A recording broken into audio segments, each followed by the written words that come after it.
నమస్తే. కౌసల్య, సుమిత్ర, కైకేయులు ప్రసవించడానికి సిద్ధంగా ఉన్నారు.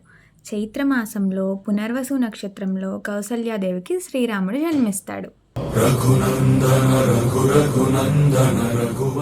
దశమి రోజు సూర్యోదయానికి ముందు కైకేయికి భరతుడు జన్మిస్తాడు. అదే రోజు సూర్యోదయం తరువాత సుమిత్రకు కవల పిల్లలు జన్మిస్తారు. వాళ్ళే లక్ష్మణుడు మరియు శత్రుఘ్నుడు.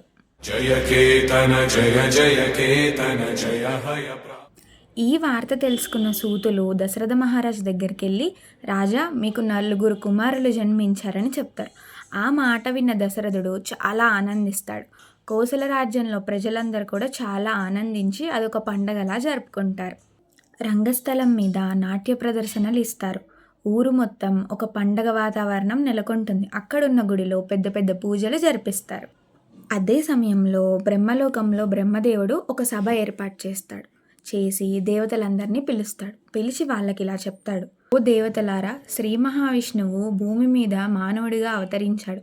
అదే శ్రీరాముడిగా, లక్ష్మణుడిగా, భరతుడిగా, శత్రుఘ్నుడిగా అవతరించారు.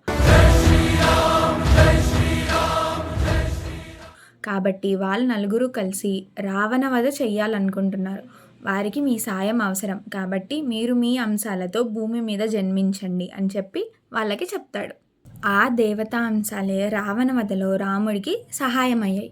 వాటి గురించి మన తర్వాత వీడియోస్లో తెలుసుకుందాం. జై శ్రీరామ్.